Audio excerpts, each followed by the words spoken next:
was rushed to the hospital in the middle of the night with a splitting headache that felt like my skull was about to burst. Before we go any further, subscribe if you love true, emotional stories like this one, and comment the city you're watching from so I can see how far my story travels. The pain struck at exactly 3:47 a.m. I remember staring at the clock beside my bed, trying to breathe through it. At 66, I'd had headaches before, but nothing like this. It felt like my head was on fire. My hands were shaking as I grabbed my phone. I called my son, Miles, straight to voicemail. "Miles, it's Mom," I whispered. "Something's wrong. I think I need to go to the hospital. Please call me." Minutes passed. No answer. The pain grew worse, spreading down my neck. I tried again, still voicemail. Next, I called my daughter-in-law, Joy. She finally answered, sounding more annoyed than worried. "Marlene, do you know what time it is?" "I'm sorry," I said softly. "I'm having terrible pain in my head. I think I should call an ambulance. Is Miles there?" There was a pause. Then she said, flat and cold, "We're on a family vacation, Marlene. Please don't disturb us unless it's truly serious." And then she hung up. Family vacation. The words echoed in my mind like thunder. The same family I'd helped raise, the people I'd given my life to, were away enjoying their trip while I lay alone, struggling to stay conscious. I called for help myself. When the paramedics arrived, I had already collapsed on the kitchen floor. The ambulance ride blurred into sirens and voices I could barely understand. At the hospital, they ran tests, CT scans, blood work, endless questions. Dr. Peterson, a kind woman about my age, sat beside me later and said gently, "Mrs. Hartwell, you've had a severe stress-induced tension headache. Your blood pressure was dangerously high when you arrived. We'll keep you for observation tonight." I nodded weakly. "Did anyone reach my son?" She sighed. "We tried several times, but there was no answer." That's when it hit me fully, deeply. I was alone. The room was quiet except for the steady beeping of the monitor. I stared at the ceiling tiles, wondering when I'd stopped being part of my own family. When had I become so easy to forget? A kind nurse named Maria came by around midnight. "Are you comfortable, Mrs. Hartwell? Do you need anything for the pain?" I managed a smile. "Just wondering if anyone called." She shook her head softly. "No calls yet, dear. Try to rest." But I couldn't rest, because I knew this wasn't about confusion or bad timing. It was about indifference. They simply didn't care enough to show up. When I woke up to the morning light, the breakfast tray was beside me and my phone was still silent. No missed calls, no messages, nothing. And that's when the truth finally settled in. All those years of convincing myself that they loved me, needed me, that I mattered. It had all been a story I told myself to keep from facing reality. I wasn't the beloved mother or grandmother. I was the convenient one, the helper, the babysitter, the backup plan. And now that they didn't need me, I was forgotten. It should have broken me, but instead, I felt something unexpected peace. For the first time in years, the fog lifted. I saw my life with clear eyes, and I knew sometimes losing the people who never truly valued you means finally finding yourself. I'd spent so many years living for other people's approval that I'd forgotten who I was beneath all that self-sacrifice. Piece by piece, I'd given parts of myself away, until there was almost nothing left. Almost, but not quite nothing. When Dr. Peterson came in for her morning rounds, she found me sitting up in bed, more alert than I'd been since arriving. "How are you feeling today, Mrs. Hartwell?" she asked. "Different," I admitted. "Doctor, what do you recommend for someone who doesn't have family support anymore?" She studied my face carefully. "Are you asking hypothetically?" "No," I said quietly. "I think I'm about to become that person." Dr. Peterson pulled up a chair beside my bed. "Mrs. Hartwell, I've been practicing medicine for over 20 years. I've seen families at their best and at their worst. You can't control how others treat you, but you can decide how you respond to it." "And if I'm tired of pretending it doesn't hurt?" I asked softly. She smiled gently. "Then maybe it's time to stop pretending." After she left, I reached for the notepad on the bedside table. My hand was steady, steadier than it had been in months. For the first time in years, I was ready to think about what I wanted, not what everyone else expected from me. Miles and Joy's family vacation would end eventually. They'd come back, probably expecting to find the same dependable, always available mother and grandmother they'd left behind. They were in for a surprise. Lying in that hospital bed, memories came rushing back. Puzzle pieces that suddenly fit together. How had I turned into the family's endless provider without even realizing it? It started gradually, as these things always do. When Miles brought Joy home 8 years ago, I was thrilled. My son, 32, finally settling down with a bright, confident woman who seemed to adore him. I wanted so badly to be the kind of mother-in-law I'd always wished for myself. Supportive, kind, but never intrusive. Joy was clever. She never asked for help outright. Instead, she painted perfect little pictures of dreams just slightly out of reach. The apartment's perfect, except the rent's a bit high. The wedding will be everything we dreamed of. If only we could afford that one special venue. And I wrote check after check, telling myself I was investing in their happiness. When they bought their first house, I gave them $20,000 toward the down payment. "It's just a loan, Mom," Miles said, hugging me tight. "We'll pay you back once we're settled." That was 7 years ago. The loan was never mentioned again.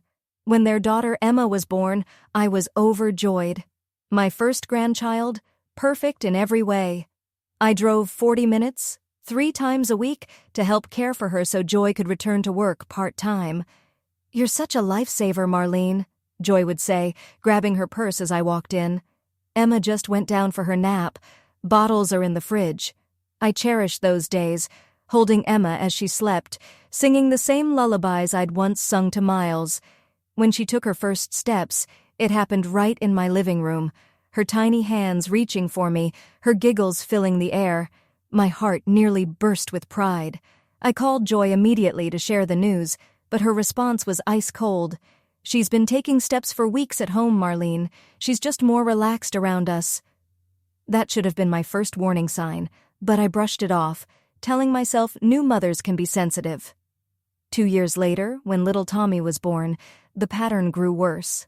Now I was caring for both kids 3 days a week, and most Saturday nights too, so Miles and Joy could recharge.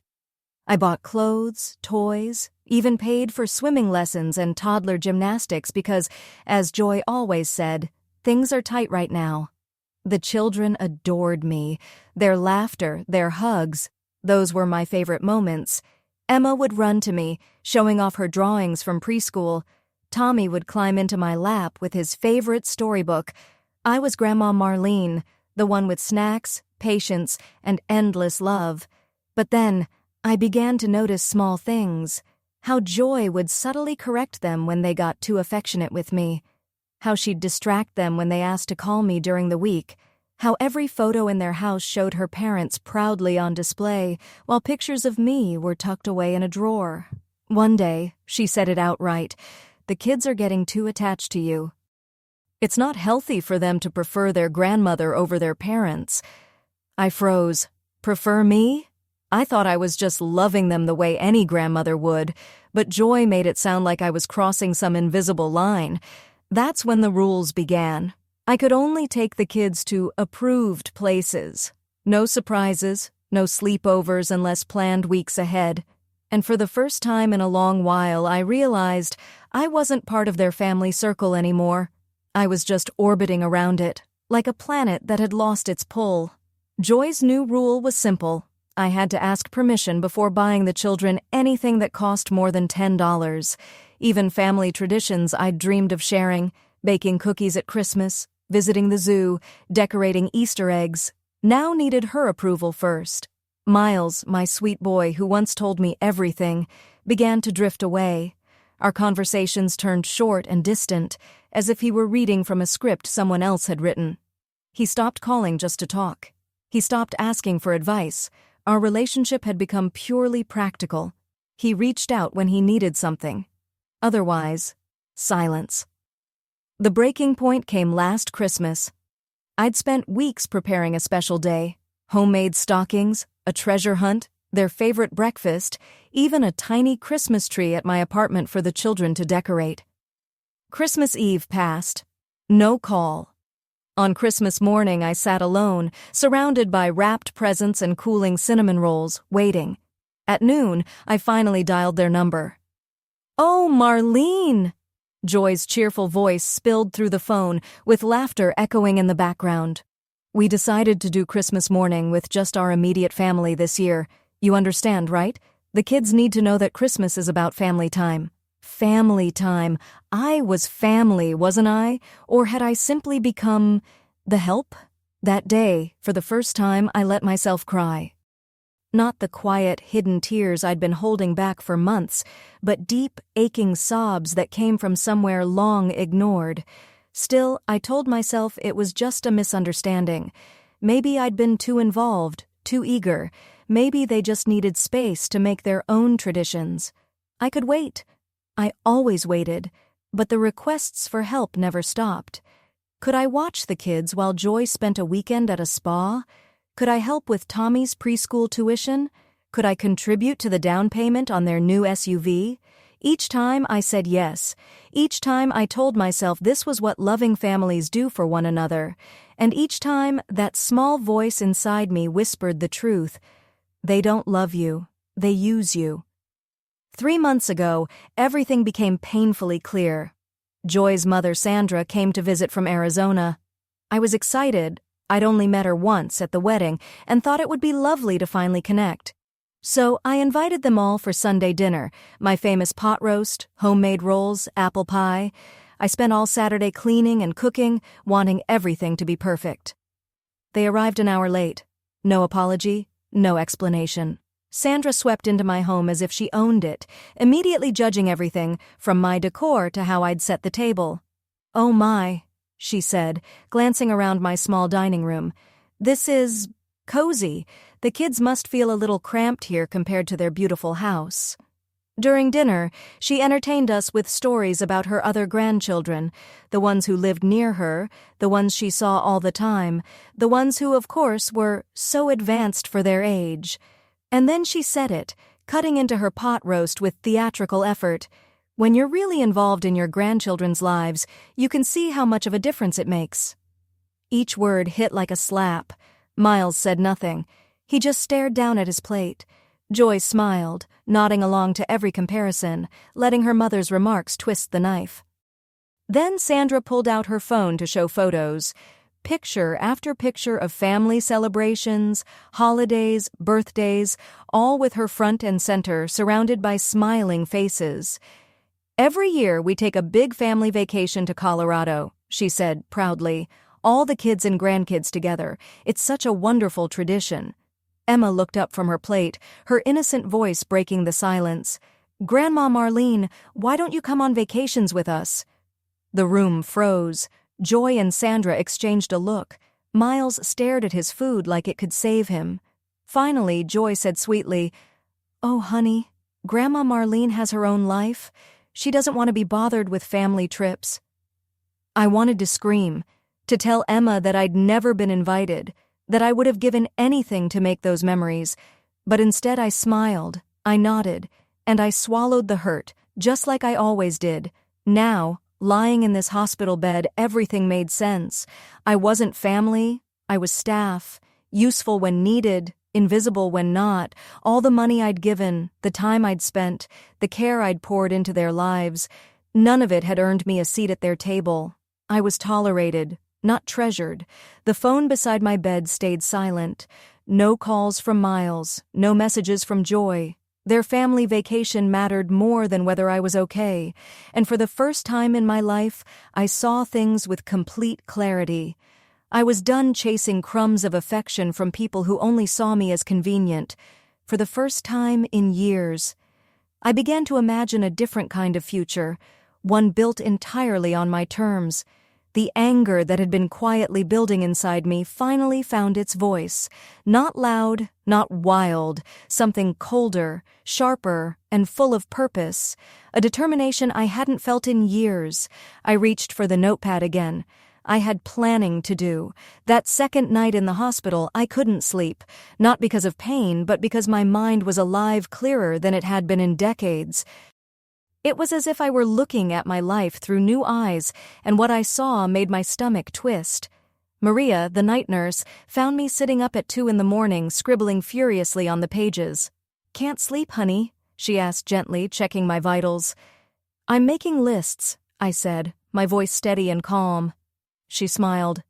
"What kind of lists?" I looked down at the notepad page after page of writing. Everything I've given them, everything I've done for them, and everything I'll never do again? Maria paused, reading my expression. "Family troubles? Family realizations?" I said quietly. Then I looked up. "Can I ask you something, Maria? If someone gives and gives to people who only take, what would you call that relationship?" She sat down on the edge of my bed, thoughtful. "I'd call it unhealthy, and I'd ask why that person keeps allowing it." "What if they're the only family you have?" I whispered. She smiled softly. "Honey, family isn't about blood. It's about who shows up when you need them." She gestured around the empty room. "Tell me, who showed up for you?" The words hit me like a punch to the chest. Who had shown up? Dr. Peterson, who took time to really listen. Maria, who treated me with genuine kindness. The paramedics who carried me to safety. Even the hospital chaplain who'd stopped by just to check on me. Not one of them shared my last name, yet they'd shown more care than my own family ever had. "I think I've been confusing obligation with love," I said softly. Maria nodded. "That's a common mistake, but it's never too late to learn the difference." When she left, I went back to my lists. The first one was titled, "What I've Given." By the time I finished, it filled 3 pages. Money, time, energy, opportunities missed, relationships neglected, dreams abandoned. The total was staggering. The second list was what I've received. It was heartbreakingly short. A few polite thank yous, some staged family photos, and limited visits with grandchildren who were being taught that I was somehow less than real family. But the third list was the most important, what I want for the rest of my life. That one took me the longest to write. I'd been so focused on everyone else's needs that I'd forgotten how to imagine my own. Slowly, the words began to flow. I wanted to travel. Italy had always been a dream, one I'd sacrificed every time some family emergency drained my savings. I wanted to take an art class. I'd loved drawing as a young woman, but I'd buried that joy when Miles was born. I wanted to make real friends, people who valued me for who I was, not for what I could give. Most of all, I wanted to stop living on the edges of other people's happiness. By morning, I had a plan. Not a plan for revenge, not a dramatic confrontation, something far more powerful.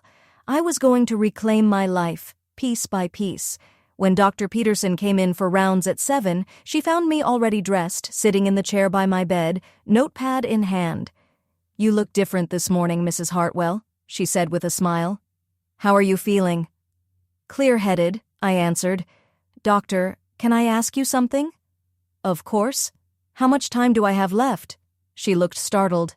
"I'm sorry, what do you mean?" "I'm 66 years old. I've wasted years trying to buy love that was never real. If I stay healthy, how many good years do I have to actually live for myself?" Understanding softened her features. "Mrs. Hartwell, you could have 20 or 30 good years ahead of you, maybe more. Are you thinking about making some changes?" I smiled. "I'm thinking about making all the changes." She pulled up a chair. "Then let me give you a bit of advice. I see many people like you, people who've spent their lives taking care of everyone else, until one day they realize they've forgotten to take care of themselves. The ones who truly thrive are the ones who stop apologizing for wanting their own happiness. They stop explaining their choices to people who never had their best interests at heart. They just begin." "Begin what?" I asked. "Begin living like their life matters," she said softly, "because it does." After she left, I picked up the phone and called the hospital's patient advocate. I needed to update my emergency contacts, revise my medical directives, and get referrals for legal and financial advisors who could help me rebuild my independence. An hour later, I had a list of names and numbers. My next call was to my neighbor, Eleanor. We'd been friendly for years, but I'd never had the time to really know her. I'd always been too busy running to Miles's rescue. When she answered, her warm voice filled the line. "Marlene, I heard you were in the hospital. How are you feeling?" "Much better, thank you," I said. Then I hesitated, smiling to myself. "Eleanor, this might sound a little out of the blue, but would you be interested in taking a trip to Italy with me?" There was a long pause on the other end, the kind of pause where a new life begins. "Italy?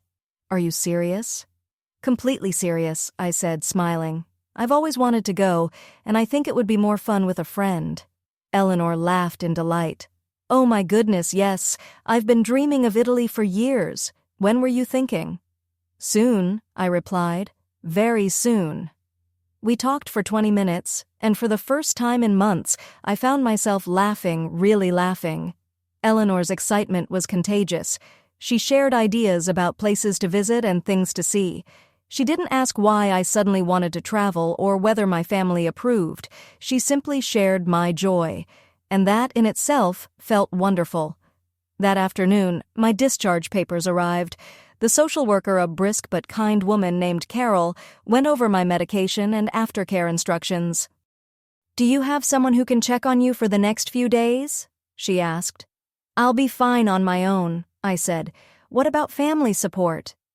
I met her eyes and answered evenly. "I'm learning to support myself." Carol paused, then smiled. "Mrs. Hartwell, you seem like a very strong woman. Trust your instincts." When I gathered my few belongings, I felt lighter than I had in years. My head no longer hurt, my blood pressure was normal, and for the first time in decades, I felt truly in control. I took a taxi home instead of calling Miles. As the cab moved through my neighborhood, I looked at everything with new eyes. I'd lived in that same little cottage for 15 years, ever since the divorce, but I'd never really seen it before. It was charming, peaceful, with a small garden I'd neglected because I'd always been at Miles's house helping with the kids. Inside, everything looked different, too. The furniture I'd bought for grandchildren who rarely visited. The guest room prepared for family who never stayed the night. The kitchen where I'd cooked countless meals for people who took my efforts for granted. I walked through each room slowly, seeing it not as a waiting room for someone else's approval, but as my space, my sanctuary, my home. The first thing I did was unplug the landline. If Miles wanted to reach me, he could call my cell, but I wasn't going to sit by the phone anymore, waiting for calls that never came. The second thing I did was pull out a folder I'd kept for years, travel brochures for Italy, France, England, Ireland, all the places I'd dreamed of visiting, but always postponed because family came first. Not anymore. I spread the brochures across my kitchen table, planning the trip Eleanor and I had talked about 2 weeks in Italy, starting in Rome and winding through Tuscany, and for the first time, I realized I could easily afford it. Now that I wasn't funding other people's dreams, mine suddenly felt possible. As the evening light filled the house, a familiar anxiety crept in. This was usually the time I'd call Miles to check on the kids, to offer help, to fill the silence. But tonight, I did something different. I poured myself a glass of wine, something I'd rarely done since Joy once made a snide remark about grandmothers who drink. Then I sat in my garden, watching the sunset spill gold across the flowers I'd ignored for years, and I felt proud. I'd survived a health scare alone. I'd made plans that excited me. I'd begun to imagine a life centered around my happiness, not everyone else's convenience. My phone sat silent beside me, and for the first time, that silence felt like peace, not rejection. Tomorrow, Miles and Joy would return from their vacation. Tomorrow, they'd probably expect the same accommodating mother and grandmother they'd always known. But tomorrow, they'd discover something new. That woman no longer existed. The position had been permanently eliminated. That night I savored my wine, planned my Italian adventure, and went to bed early without worrying about anyone's needs but my own. It felt revolutionary. The call came on Tuesday morning, exactly 1 week after my hospital stay. I was in my garden, actually gardening for the first time in years, when my phone rang. Miles's name lit up the screen. For a moment I hesitated. Part of me wanted to ignore it. But curiosity won. "Hi, Miles." "Mom, we just got back from Cabo. It was amazing. The kids had the best time. How have you been?"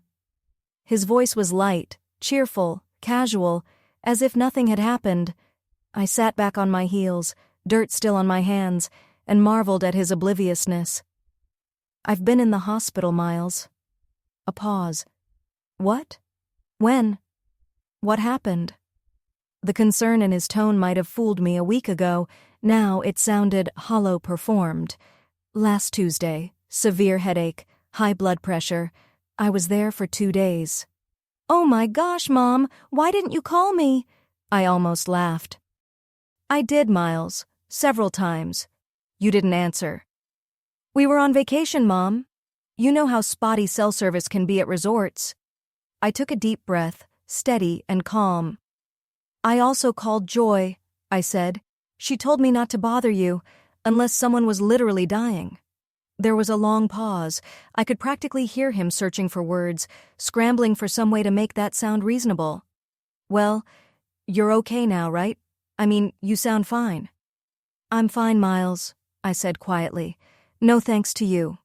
"Mom, don't be like that. We didn't know it was serious." "If you had known it was serious, what then?" I asked.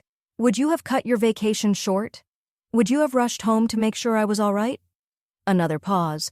"Of course we would have," he said, but even he didn't sound convinced. Then, just like that, he changed the subject. "I need you to come over this weekend. Joy's parents are visiting again, and we're having a big family barbecue. The kids have been asking about their grandma, Marlene." The old me would have said yes immediately, grateful to be included, eager to prove my worth. But the new me heard something else hidden in that invitation. "What do you need me to bring?" I asked, already knowing the answer. "Well, you know how much everyone loves your potato salad. Maybe some of those brownies the kids like. Oh, and could you pick up a case of beer on your way over?" And there it was. The real reason. I wasn't being invited as a loved family member. I was being assigned a job like help on call. "No, Miles," I said simply. He hesitated. "No? What do you mean, no?" "I mean, I won't be coming to your barbecue." He sounded genuinely confused. "Why not? Are you still not feeling well?" "I'm feeling better than I have in years," I said, my tone calm and certain. "I'm just not available to be your party planner anymore." "Mom, what's gotten into you? It's just a family barbecue." "Is it?" I asked.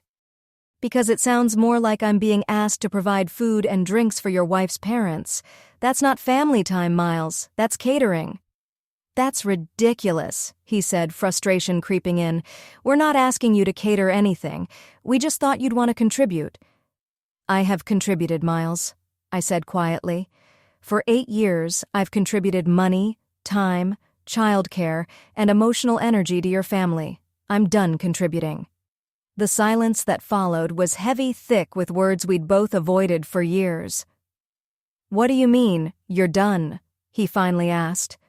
"I mean, I'm done being taken for granted, done being the family ATM, done begging for scraps of affection from people who only call when they need something." "Mom, that's not fair. We don't—" "Miles," I interrupted gently. "When was the last time you called me just to talk? When was the last time you asked how I was, without needing something? When was the last time you included me in family plans instead of assigning me chores for them?" He said nothing, and that silence was the answer. "I'm taking a trip to Italy next month," I said, the words flowing out of me like fresh air. "Eleanor and I are going for 2 weeks. Italy? Mom, that's a lot of money. Are you sure you can afford that?" The question was so predictable, I actually smiled. I can afford it easily now that I'm not funding other people's dreams. What's that supposed to mean? It means I'm done, Miles. Done paying for your mortgage, your cars, your children's lessons, your vacations I'm never invited to. You're 39, you can handle your own bills. Mom, we never asked you to. You didn't have to ask, you just took. And I gave, because I thought that's what love was. But it wasn't love, was it? It was transaction. I gave you money, time, and devotion, and in return, you gave me just enough attention to keep me hopeful. That's not true, he said defensively. Isn't it? I asked softly. Because I was alone in a hospital room for 2 days, Miles. 2 days, and not one of you checked on me. But here you are, asking me to bring potato salad to your party. I could hear the tension in his breathing. You're being unfair. We care about you. No, Miles. You care about what I can do for you. There's a difference. So what now, you're going to cut us off? Punish us because we went on vacation? I'm not punishing anyone, I said. I'm choosing to live my life for myself from now on. What about the kids? What about Emma and Tommy? That question landed differently. The children were innocent in all of this, and I loved them deeply. But I also knew that loving them didn't mean sacrificing myself for their parents anymore. I love Emma and Tommy, I said gently. I always will. But I won't be available for babysitting or financial help anymore. If you want them to have a relationship with me, you'll need to make that happen without expecting me to earn it. Mom, this is crazy. You're their grandmother. Yes, I am, I said softly. And if you want me in their lives, you'll have to treat me like family, not staff. I heard Joy's voice in the background, sharp and impatient. Miles was clearly repeating parts of our conversation to her. Joy wants to talk to you, he said finally. I'm sure she does, I replied, but I'm done talking for today. Miles, I added before hanging up, I love you. I always have. But I love myself too, and it's time I act like it. Mom, don't hang up. We need to figure this out. There's nothing to figure out, I said calmly. This is how things will be from now on. And with that, I ended the call. For a long moment I just sat there in the quiet garden, the morning sunlight warm on my face. For the first time in years, the silence didn't feel empty. It felt free. You can accept it or not, Miles, I said evenly, but you can't change it. I hung up before he could respond, then switched off my phone. My hands were shaking, but it wasn't fear. It was adrenaline, power. I'd just set the first real boundary of my adult life, and it felt terrifying and exhilarating all at once. An hour later, the doorbell rang. Through the peephole, I saw Miles on my porch, his face tight with anger. Beside him stood Joy, arms crossed, expression dark. For a moment, I considered not answering, but this conversation was inevitable, and I was finally ready for it. Hi, Miles. Joy. I kept the door half closed, not inviting them in. Mom, we need to talk about this, Miles said, his voice trembling with forced control. I think I've said everything I need to say. Joy stepped forward, voice honey-sweet but sharp underneath. Marlene, I think there's been a misunderstanding. We're family. Family works things out. Are we family, Joy? I asked quietly. Because family members usually care when someone ends up in the hospital. Family members include each other in important events. Family members don't treat one another like hired help. Her mask slipped just slightly. You're being dramatic. So we went on vacation and didn't check our phones constantly. That doesn't mean we don't care. You didn't just forget to check your phones, I said. You told me not to call unless someone was literally dying. Well, I could have been, and you didn't care. Mom, of course we care, Miles interrupted. But you can't expect us to drop everything every time you have a headache. A headache? I stared at him, stunned. Miles, I was hospitalized for 2 days with dangerously high blood pressure. That wasn't a headache, it was a medical emergency. Joy folded her arms. But you're fine now, so what's the big deal?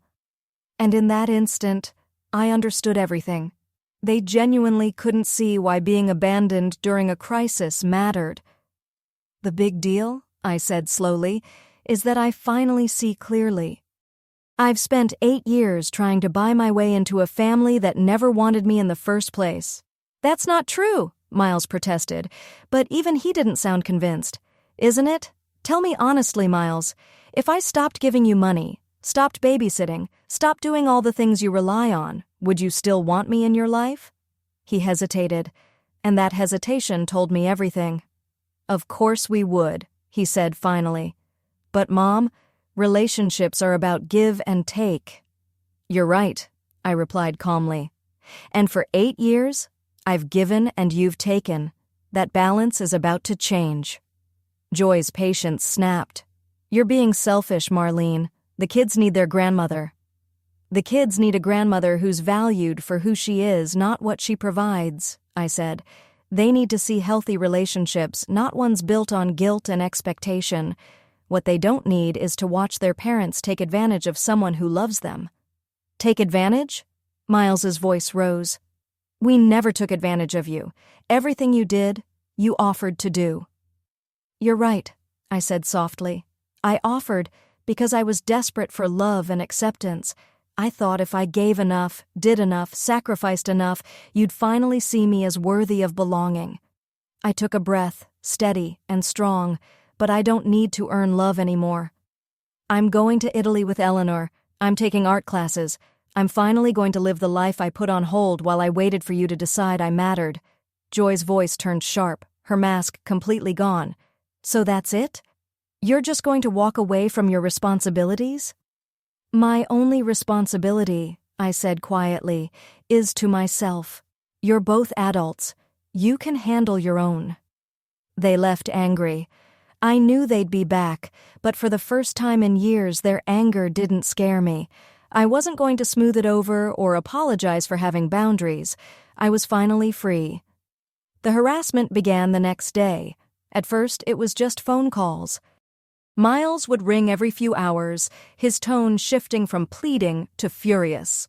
When I stopped answering, Joy took over, leaving messages that grew more desperate and manipulative. Marlene, this is ridiculous. The kids are asking for you. Do you really want to hurt them over whatever this is? I deleted each voicemail without listening to the end, but by Thursday, things escalated. I was in my garden, replanting roses I'd neglected for years, when my neighbor Eleanor appeared at the fence. Marlene, honey, is everything all right? There's been a strange woman sitting in a car outside your house for 2 hours. I turned, and there it was. Joy's silver SUV parked across the street. She sat in the driver's seat, phone pressed to her ear, gesturing toward my house. It's my daughter-in-law, I said, brushing the dirt from my hands. We're having a disagreement. Eleanor frowned. She's been taking pictures of your house, and yesterday she followed you to the grocery store. I saw her there when I was leaving. A chill ran through me. I'd noticed the SUV before, but I'd told myself it was coincidence. The realization that Joy was actually following me, watching, recording, documenting my every move felt invasive and faintly threatening. Eleanor, I asked carefully, do you have a security camera on your front porch? Yes, she said, puzzled. Why? Would it capture anyone who comes to my door? Absolutely. Marlene, are you in some kind of trouble? I looked at my kind neighbor, the woman who'd shown me more genuine concern in 1 week than my own family had in years. I don't know yet, I said softly, but I might need to ask a favor soon. That evening, the doorbell rang at 8 p.m. Through the peephole, I saw Miles on my porch, holding Emma and Tommy's hands. The children looked confused and scared. My heart sank. Whatever game Miles and Joy were playing, they were using the kids as pawns. I opened the door and knelt down. Hi, sweetheart, I said to Emma, smiling gently at Tommy. What are you two doing here so late? Daddy says you don't want to see us anymore, Emma said quietly. Did we do something bad? The words cut deep. I looked up at Miles, fury building in my chest. You told them what? I told them the truth, he said stiffly, that Grandma Marlene is too busy with her new life to spend time with family. I stood slowly, my hands tightening at my sides.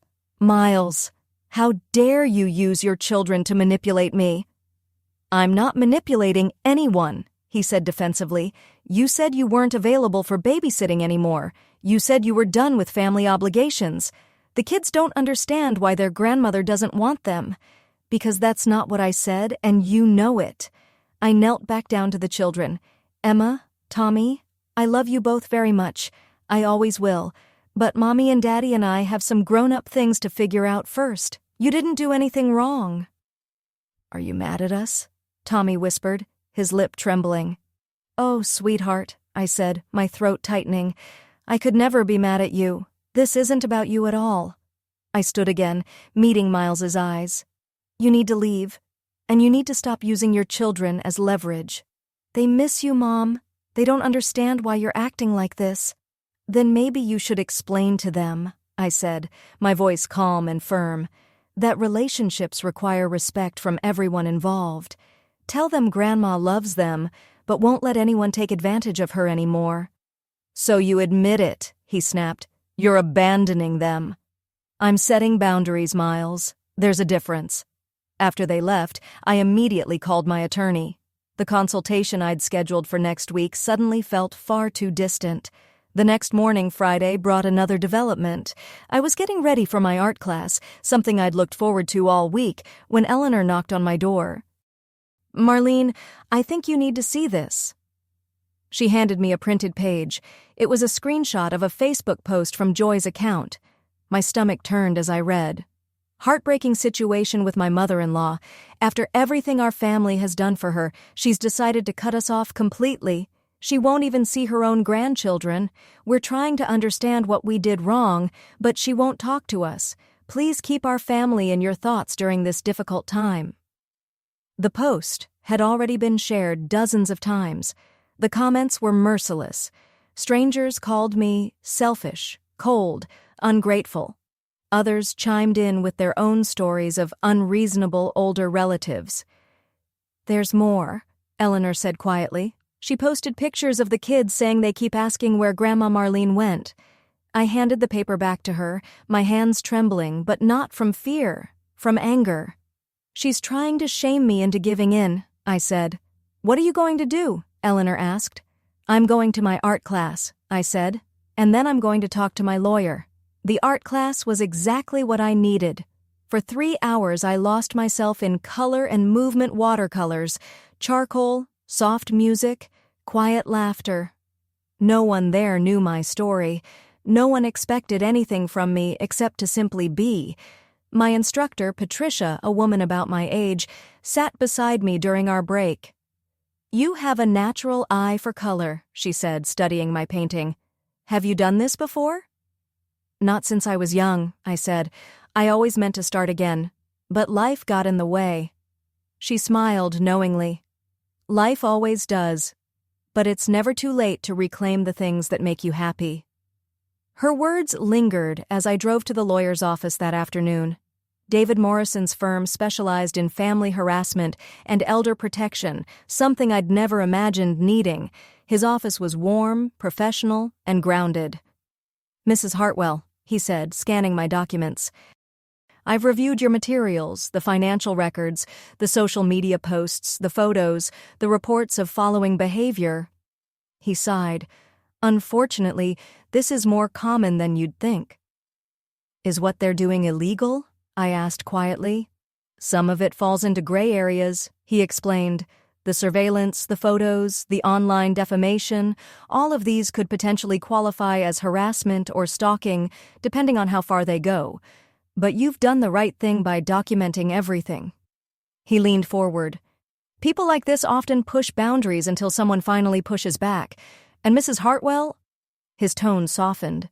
It sounds like you finally have. David leaned back in his chair, his tone firm but reassuring.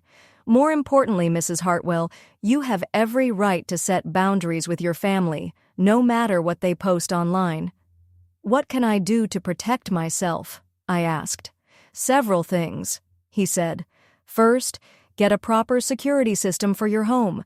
Document everything, every unwanted visit, every call, every online post, keep a detailed log with dates and times. He handed me a folder. I'm also drafting a cease and desist letter. It will formally notify them that any further harassment, stalking, or attempts to contact you against your wishes could lead to legal action. Won't that just make them angrier? Probably, he admitted, but it will show you're serious, and it creates a paper trail in case we need restraining orders later. That weekend was blissfully quiet. Miles and Joy seemed to retreat, and I used the piece to install the new security cameras David recommended. Between setup sessions, I returned to something that finally brought me joy, planning my trip to Italy with Eleanor. On Sunday evening, I was reading a travel guide about Tuscany when my phone rang. The number was unfamiliar, but I answered anyway. "Is this Mrs. Marlene Hartwell?" "Yes, who's calling?" "My name is Dorothy Stevens," came a gentle, elderly voice. "I saw the posts about you online, and I wanted to reach out." My stomach dropped. "I'm sorry, I don't understand." "Dear, I went through something very similar 5 years ago," she said softly. "Different details, same pattern. Adult children who take and take until there's nothing left to give, and when you finally say no, they try to ruin your reputation." I sank into my chair, unsure whether to hang up or listen. "I know you don't know me," she continued, "but I wanted you to know you're not alone. And it does get better." "What happened with your family?" I asked quietly. "Oh, they fought me for months, tried every guilt tactic imaginable. But when they realized I wasn't going to bend, they moved on to my sister. She lasted about 2 years before she figured it out. Do you ever see your grandchildren?" There was a pause. "No, dear." And that was the hardest part. But I realized something important. Children learn by watching. If I'd stayed and allowed myself to be treated poorly, what would I have been teaching them? That love means accepting disrespect? That's not the lesson I wanted to leave behind. After Dorothy hung up, I sat quietly in my living room, her words echoing in my mind. What had I been teaching Emma and Tommy all these years? That love meant giving endlessly? That family could treat you however they wanted, as long as they occasionally smiled? Maybe stepping away, painful as it was, would teach them something far more valuable, that love and self-respect can coexist. Monday morning, David called. "The letter's been delivered," he said. "Expect some reaction. They'll likely escalate before they back down." He was right. By Wednesday, my security cameras had captured Miles peering through my windows. Joy had created fake social media accounts to send me taunting messages, and one morning I found a bag of garbage on my porch with a note that read, "This is what you are." I documented every single incident exactly as David had advised, and with each act of hostility, my resolve only hardened. They believed they could wear me down, drag me back into submission through intimidation and public shaming. They thought I'd give up rather than endure it. They were wrong. For the first time in my life, I had something worth protecting: my dignity, my peace, my right to basic respect. And I wasn't giving that up for anyone. 6 months later, I stood on a terrace in Tuscany, the sun setting over rolling green hills dotted with olive trees. Eleanor was beside me, both of us holding glasses of Chianti, laughing about our latest attempt to order dinner in broken Italian. "I can't believe we actually did this," she said, her cheeks glowing with joy. "When you first suggested this trip, I thought you were having some kind of breakdown." "Maybe I was," I said with a smile, thinking about the woman I'd been just half a year ago. The best kind of breakdown, the kind where you finally rebuild yourself. The harassment had continued for about 3 months after the cease and desist letter. They'd tried everything, showing up uninvited with the kids, sending distant relatives to guilt me, even attempting to file a complaint claiming I was neglecting myself. But none of it worked. Each desperate act only reminded me that I'd made the right choice, because peace doesn't come from pleasing others, it comes from reclaiming yourself. As the sky deepened into gold and rose, Eleanor raised her glass. "To new beginnings," she said. "To freedom," I replied. And for the first time in my entire life, I truly felt it. That last attempt to undermine me had backfired spectacularly. The social worker who came to investigate found not a fragile, confused woman, but a healthy, independent adult making thoughtful decisions about her own life. By the time she left, she was actually recommending resources to help me protect myself from family harassment. That was the turning point. Dorothy Stevens, the kind stranger who'd first called to comfort me, introduced me to a small group of women who had lived through the same kind of pain. We began meeting once a month for coffee and conversation. What started as casual support soon became a lifeline. There was Margaret, whose 3 sons had slowly isolated her from her friends while quietly draining her retirement savings. Patricia, from my art class, who discovered her daughter had been forging her signature on checks, and Alice, whose son-in-law had convinced her daughter that she was too negative to be around the grandchildren. Different details, same story. Each of us had been taught that family loyalty meant accepting mistreatment. That love meant never saying no. That sacrifice was the same thing as devotion. "You know what I realized?" Margaret said one afternoon, stirring her coffee. "I spent so much time trying to be the mother they wanted that I forgot to be the woman I needed to be." That sentence stayed with me. Meanwhile, Joy's online campaign against me eventually collapsed under its own weight. People started asking uncomfortable questions. Why would adult children publicly shame their elderly mother instead of handling things privately? A few of my old friends reached out. To my surprise, several admitted they'd always suspected Miles and Joy were taking advantage of me but hadn't known how to say it. "We could see you disappearing," my friend Janet told me over lunch, "like you were shrinking into their demands. We wanted to help, but every time we tried, you defended them." She was right. I had defended them even when their behavior was indefensible because admitting the truth would have meant facing how completely I'd lost myself. Then came the moment that changed everything. One afternoon, my phone rang, and a small voice said, "Grandma Marlene, why don't you come see us anymore?" It was Emma, 8 years old now. My heart broke. "Oh, sweetheart," I said softly. "It's complicated grown-up stuff." "Are you mad at Mommy and Daddy?" I thought carefully before answering. "I'm not mad, Emma, but sometimes grown-ups need space to work through their feelings. Mommy says you don't love us anymore." That lie took my breath away. "Emma, listen to me carefully," I said. "I love you and Tommy more than you could possibly understand. I will always love you, but loving someone doesn't mean letting them treat you badly." "I don't understand." "You will someday," I said gently, "and when you do, I hope you'll remember this. Grandma Marlene chose to love herself too." After that call, I made a decision that even surprised me. I hired David Morrison to set up a trust fund for Emma and Tommy's college education money they could access when they turned 18, no matter what their parents did. "I want to make sure they have options," I told David, "and I want them to know their grandmother believed in their future, even if I can't be part of their childhood." Now, 6 months later, I was living a life I'd never dared to imagine. My art classes had led to a small gallery show. 3 of my paintings had sold, not for fortune, but for something better, the joy of knowing someone saw beauty in something I'd created. Eleanor and I had become true friends. We took day trips to museums, tried new restaurants, even attended community lectures just for fun. I'd joined a local hiking group and discovered I actually enjoyed the challenge when it was something I chose. My health had transformed. No more headaches. My blood pressure was normal. And I slept peacefully through the night. At my last checkup, my doctor smiled. "You look like a different person," she said. "Younger, lighter, happier." It's amazing what happens when you remove chronic stress from your life. She was right. The house felt different too. I'd redecorated, replacing furniture I'd bought for others with things that reflected me. The guest room was now my art studio. The kitchen table, once a place where I waited for calls that never came, was now covered in watercolor palettes and travel brochures.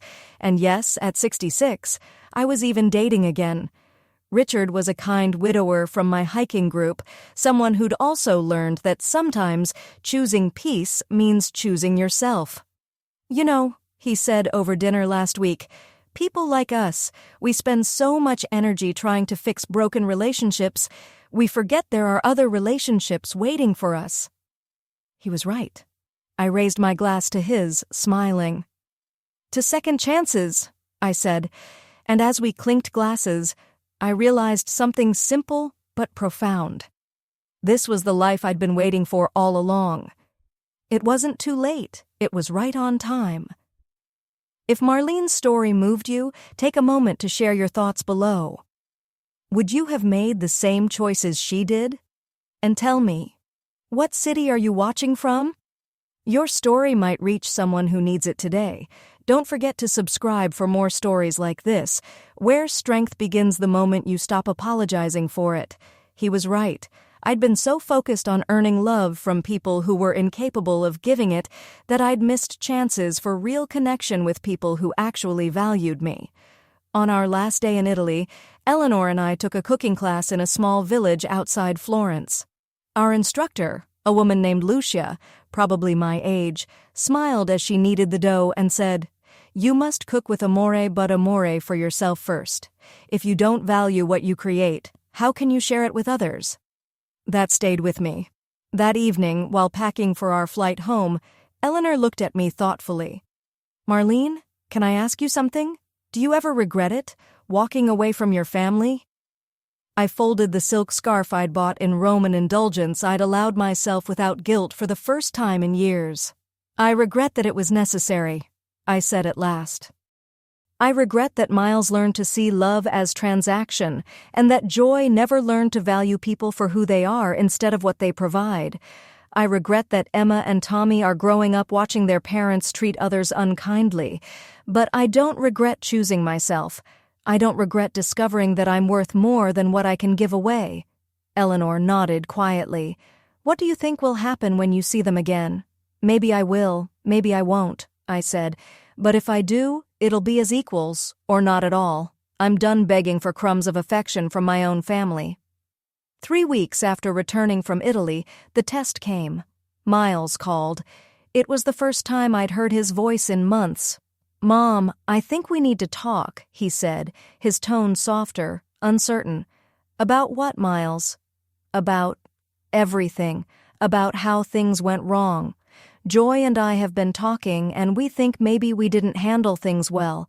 The kids miss you. We miss you. Maybe we could start over." "Start over how?"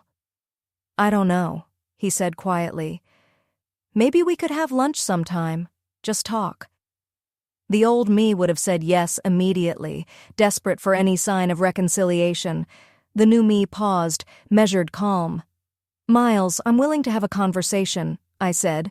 "But you need to understand I'm not the same person I was before. I have boundaries now, and I won't trade them away for peace." "I understand." "Do you?" I asked. "Because this isn't about you apologizing and me going back to the same patterns. It's about building a completely different kind of relationship, if we're going to have one at all." He was silent for a long moment. "What would that look like?" "It would look like mutual respect. It would mean valuing my time and feelings the same way I've valued yours. It would mean including me in family decisions that affect me instead of assigning me tasks to support choices you've already made." "Mom," he said quietly, "I think I'm starting to understand what you've been trying to tell us." "I hope so, Miles," I said gently, "because I love you, but I love myself too, and I won't sacrifice one for the other anymore." We agreed to meet for lunch the following week. I didn't know what would come of it, and for the first time in my life, that uncertainty didn't scare me. I had built a life I loved, surrounded by people who valued me for who I was, not what I could provide. Whatever happened next, I knew I'd be fine. Better than fine. I'd be free. As I hung up the phone, I looked around my art studio at the paintings I'd created, the travel photos on the walls, the light spilling across my work table. Evidence of a life finally lived for joy and fulfillment. At 66, I had learned to love myself enough to expect others to do the same, and it had made all the difference. Now I'm curious about you. What would you do if you were in Marlene's place? Have you ever had to walk away from people who took your kindness for granted? Share your thoughts in the comments below and tell me what city you're watching from. Your stories remind others they're not alone. Thank you for watching to the end. On the final screen, you'll find 2 more stories that will surprise you and stay in your heart. Don't forget to subscribe for more true-to-life stories where strength begins the moment someone decides they deserve better.